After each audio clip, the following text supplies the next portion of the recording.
സംവരണം ഇല്ലെങ്കിൽ ഒരിക്കലും ആളെത്തുന്നില്ലാത്തൊരു സ്ഥിതിയില്ലേ. എന്നോടൊപ്പം ഉള്ളത് പേരുകൊണ്ട് വ്യത്യസ്തമായ ശ്രീ ഐഷ പോറ്റിയാണ്. ഐഷ പോറ്റി അറിയാം, കൊട്ടാരക്കര നിയമസഭയിൽ മത്സരിച്ച് കരുത്തനായ ബാലകൃഷ്ണപിള്ളയെ തോൽപ്പിച്ചുകൊണ്ടാണ് നിയമസഭയിൽ എത്തിച്ചേർന്നത്. ഇപ്പോൾ അതേപോലെ തന്നെ ഇത്രയും വർഷം കമ്മ്യൂണിസ്റ്റ് പാർട്ടിയുടെ ഒരു കാഴ്ചപ്പാടിൽ മത്സരിച്ചുകൊണ്ട് വന്നിരുന്ന ഇപ്പോൾ അവിടെ നിന്ന് മാറി കോൺഗ്രസിൻ്റെ വേദിയിൽ എത്തിച്ചേരുകയാണ്. ഇപ്പോൾ നിയമസഭാ ഇലക്ഷൻ വന്നിരിക്കുകയാണ്. എന്താണ് ഈ പേര് ഇങ്ങനെ വരാനുണ്ടായ ഒരു കാരണം? പേര് വരാനുണ്ടായ കാരണം എൻ്റെ അച്ഛൻ വലിയൊരു കമ്മ്യൂണിസ്റ്റുകാരനായിരുന്നു. അപ്പോൾ ആ കമ്മ്യൂണിസ്റ്റ് കൊണ്ട് തന്നെ പേരുകൊണ്ട് ജാതി അറിയരുതെന്നുള്ള ഒരു ആശയം അവർക്കെല്ലാവർക്കും ഉണ്ട്, അച്ഛനും അച്ഛൻ്റെ സുഹൃത്തുക്കൾക്കും. അപ്പോഴാണ് ഈ വയലാറിൻ്റെ ആയിഷ അച്ഛന് ഭയങ്കര ഇഷ്ടം. അച്ഛൻ നല്ല വായനക്കാരനായിരുന്നു. അപ്പോൾ ആ ആയിഷ എന്ന കഥാപാത്രത്തെ വലിയ ഇഷ്ടമായതുകൊണ്ട് ആ സമയത്താണ് ഞാൻ ജനിച്ചത് എന്നാണ് അച്ഛൻ പറഞ്ഞിട്ടുള്ള അറിവാണിത്.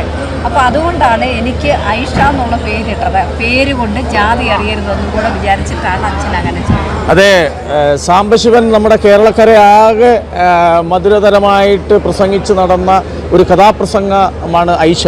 അപ്പോൾ ആ പേര് ഉൾക്കൊണ്ടാണ് പലർക്കും അറിയാതുണ്ട് അങ്ങ് ഏത് ജാതിയിൽപ്പെട്ടയാണ്, മതവിഭാഗത്തിൽപ്പെട്ടയാണെന്നൊക്കെ. അപ്പോൾ തീർച്ചയായിട്ടും അങ്ങനെയാണ് ആ പേര് വന്നത്. അങ്ങനെയാണ് ആ പേര് വന്നത്. അച്ഛൻ്റെ പേര് വാസുദേവൻ പോറ്റിയെന്നും അമ്മയുടെ പേര് പാർവതി അന്തർജനത്തുമാണ്. അപ്പോൾ ഈ സ്കൂൾ പഠനകാലത്തൊക്കെ ഇതിനെക്കുറിച്ച് കുട്ടികളോ ടീച്ചർമാരോ ഒക്കെ ഇതിനെക്കുറിച്ച് അതിശയപരമായിട്ടൊക്കെ ചോദിക്കാറുണ്ടോ? ഇല്ല, അങ്ങനെ അതിശയപരമായിട്ട് ചോദിക്കാറൊന്നുമില്ല. ആരും അങ്ങനെ പ്രത്യേകിച്ച് ചോദിച്ചിട്ടില്ല. പിന്നെ അച്ഛനും ഹെഡ് മാസ്റ്ററായിട്ടുള്ള സ്കൂളിലൊക്കെ ഉണ്ടായിരുന്നുകൊണ്ട് അറിയാം മകളാണെന്നുള്ളത്. അതുമല്ല, അപ്പോൾ അന്നത്തെ കാലഘട്ടമല്ല ഇപ്പം. അന്ന് നമ്മളിങ്ങനെ പേരിൽ കൂടെ ജാതി ആദ്യമേ പേര് ചോദിക്കുക, ആ പേര് അറിയുമ്പോൾ മനസ്സിലാക്കണം ഇന്ന ജാതിക്കാരനാണെന്ന് ആ കാലഘട്ടത്തിലില്ല. പക്ഷെ അത് തുടക്ക കാലഘട്ടത്തിലായിരിക്കും ഈ പേര് വന്നത്. അതെ അതെ അതെ, തീർച്ചയായിട്ടും. പിന്നെ ഒരുപാട് പേരും ചിലപ്പോൾ വിചാരിച്ച് കാണും എന്നെ അറിയാത്തവരെല്ലാം മുസ്ലിമാണോ എന്ന്.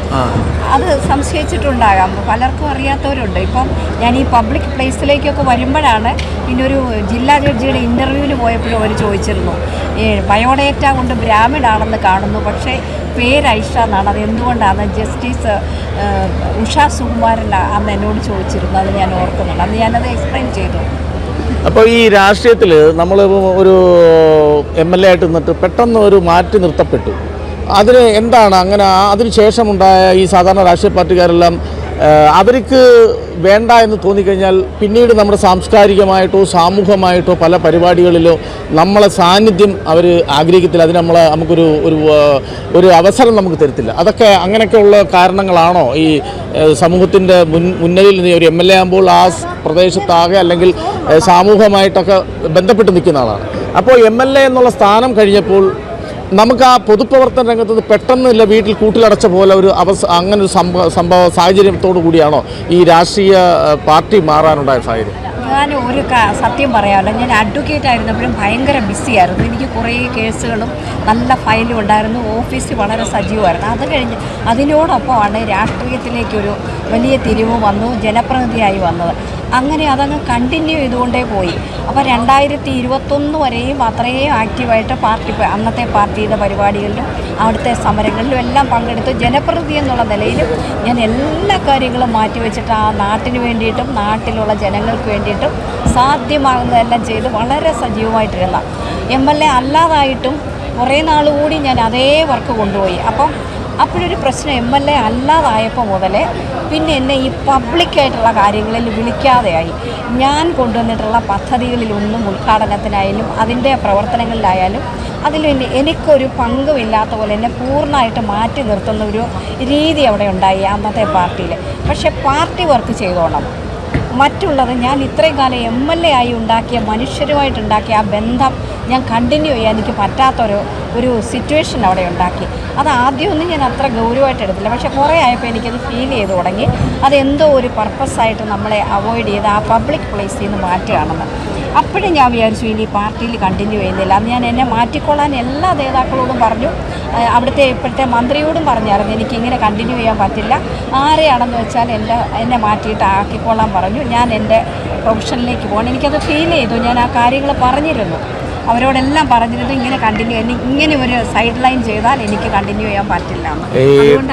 താങ്കളെപ്പോലെ വനിതകൾ സുതാര്യമായിട്ട് എന്ന് വെച്ചാൽ സമൂഹത്തിന് ഗുണം ചെയ്യണം, പൊതുപ്രവർത്തനങ്ങൾ ജനങ്ങൾക്ക് ഉപകാരപ്രദമാകുന്ന രീതിയിൽ സത്യസന്ധമായിട്ട് രാഷ്ട്രീയ പ്രവർത്തനം നടത്തുന്ന വനിതകൾ ഒരു പാർട്ടി എന്നല്ല, കമ്മ്യൂണിസ്റ്റ് എന്നല്ല, കോൺഗ്രസ് എന്നല്ല, നമ്മുടെ BJP ആയാലും ഏത് പാർട്ടിയിലായാലും ഇത്തരം അനുഭവങ്ങളുണ്ട്. ഈ നേതാക്കന്മാരും ഇതിനൊരു സംഘടനാ പാടവത്തിലുള്ളവർക്ക് അവർ ഒരു ഇതേണക്കൊരു വലിയൊരു നിയമസഭയിലോ ലോകസഭയിലോ ഒക്കെ മുൻനിർത്തി അല്ലെങ്കിൽ അവർ MLA ആവും MP ആവും ഒക്കെ കഴിഞ്ഞ് പൊതുപ്രവർത്തനം വന്നുകൊണ്ടിരിക്കുമ്പോഴാണ് വളരെ പെട്ടെന്ന് അവരെ ഒഴിവാക്കുന്ന ഒരു രീതി പല രാഷ്ട്രീയ പാർട്ടികളിലും കണ്ടിട്ടുണ്ട്. അതിൻ്റെ മാനസികമായ ബുദ്ധിമുട്ട്. ഒരു മാഡം ഇപ്പോൾ ഒരു അഡ്വക്കേറ്റായിട്ട് ഒരു ഓഫീസും അതിൻ്റെ കാര്യങ്ങളുമായിട്ട് തിരക്കിരിക്കുമ്പോഴാണ് പൊതുരംഗത്ത് വരുന്നത്. പിന്നീട് MLA ആകുമ്പോൾ ആ സ്വകാര്യമായിട്ടുള്ള അഡ്വക്കേറ്റ് ജീവിതത്തിൽ കുറച്ച് കുറവ് വരുത്തിക്കൊണ്ടാണ് MLA എന്നുള്ള രീതിയിൽ പ്രവർത്തനം നടത്തുന്നത്. ഈ പ്രവർത്തനമൊക്കെ നടത്തിക്കൊണ്ട് ഒരു സ്ത്രീയോ പുരുഷനോട് അവർക്ക് മനസ്സുണ്ടെന്നും മാനസികമായ വേദനകളുണ്ടെന്നും ഒന്നും മനസ്സിലാക്കാതെ പ്രവർത്തിക്കുന്ന ഈ പാർട്ടി നേതാക്കന്മാരുണ്ടാകും അല്ലേ? തീർച്ചയായിട്ടും അവരുടെ കണ്ണ് തുറക്കണം, മനസ്സ് തുറക്കണം എന്നാണ് എനിക്ക് പറയാനുള്ളത്. ഒരാളെയും നമ്മൾ മാറ്റി നിർത്താൻ പാടില്ല. സമൂഹത്തിന് ഗുണകരമായിട്ടുള്ള പ്രവർത്തനങ്ങളല്ലേ രാഷ്ട്രീയ പ്രവർത്തനം. അപ്പോൾ ഇങ്ങനെയുള്ള മുഴുവൻ പേരെയും ചേർത്ത് പിടിച്ചുകൊണ്ട് പോകുന്ന ഒരു സംസ്കാരം രാഷ്ട്രീയത്തിൽ ഉണ്ടാകണം. തീർച്ചയായിട്ടും അത് ഉണ്ടാകണം തന്നെയാണ് എനിക്ക് പറയാനായിട്ട്. എന്തായാലും ഇപ്പോൾ 30% അടുത്ത തെരഞ്ഞെടുപ്പോടുകൂടി നിയമസഭയിലും ലോകസഭയിലും ഒക്കെ വനിതകൾക്ക് സംവരണമായിട്ട് വരികയാണ്. അപ്പോൾ അത് വലിയൊരു നേട്ടമാകും, ഈ വനിതകൾക്ക് ഒരു കരുത്താകുമെന്ന് വിശ്വസിക്കുന്നുണ്ടോ? കുറച്ചൊക്കെ, കാരണം 2029 മുതലേ അത് ഇംപ്ലിമെൻറ്റ് ചെയ്യുള്ളൂ എന്നാണ് വന്നിട്ടുള്ളത്. അപ്പോൾ അത് കുറേ കരുത്താകും. അതാണ് തദ്ദേശ സ്വയംഭരണ സ്ഥാപനങ്ങളിൽ ഇപ്പോൾ 50% വന്നിട്ടുണ്ടല്ലോ, അതിൻ്റെ മാറ്റം നമ്മൾ കാണുന്നുണ്ടല്ലോ. പക്ഷേ അങ്ങനെ സംവരണം ഇല്ലെങ്കിൽ ഒരിക്കലും ആളെത്തുന്നില്ലാത്തൊരു സ്ഥിതിയില്ലേ.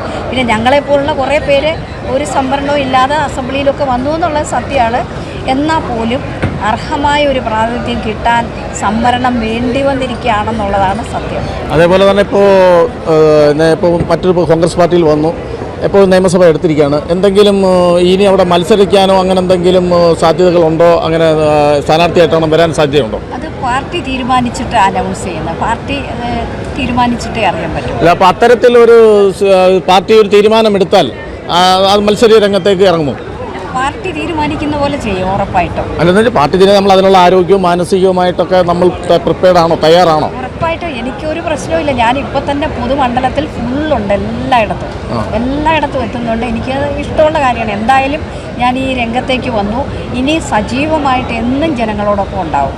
ഇപ്പോൾ അവിടെ നിന്നിട്ട് ഈ പാർട്ടിയിൽ നിന്നിട്ടൊരു വനിത ഇതേ കണക്ക് നമ്മൾ എങ്ങനെയാണോ കമ്മ്യൂണിസ്റ്റ് പാർട്ടിയിൽ നിന്ന് വന്ന ഒരു ബുദ്ധിമുട്ട് പോലെ ഇവിടെ നിന്ന് അനുഭവിച്ചിട്ട് മറ്റൊരു പാർട്ടിയിൽ പോകുന്ന ഒരു സാഹചര്യം ഉണ്ടായി. അതിനെക്കുറിച്ച് എന്താണ് പറയുന്നത്? അതിനെക്കുറിച്ച് എനിക്കൊന്നും പറയാനില്ല. ഒന്നും പറയാനില്ല. ശ്രീ ഐഷ പോറ്റിയാണ് എന്നോടൊപ്പം അല്പനേരമെങ്കിലും മനസ്സ് തുറന്ന് സംസാരിച്ചത്.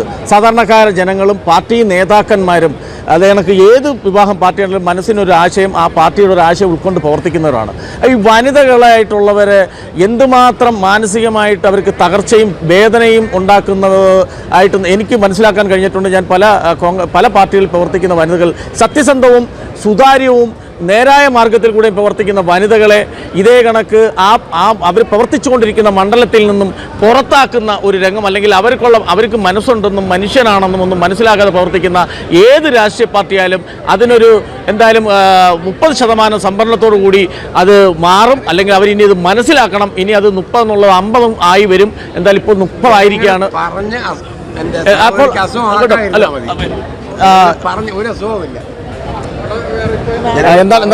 അസുഖം ഉണ്ടാക്കാതിരുന്നാൽ ഞങ്ങൾക്ക് ഒരു അസുഖവുമില്ല. ധൈര്യമായിട്ട് ജനങ്ങളുടെ കൂടെ പ്രവർത്തിച്ചു. അതുപോലെ നിൽക്കട്ടെ, ദൈവം അനുഗ്രഹിക്കട്ടെ. അതെ, ഐഷ പോറ്റിയുടെ കൂടെ വരുന്ന ഒരു പ്രവർത്തകനാണ് നമ്മളോട് പറഞ്ഞിരിക്കുന്ന.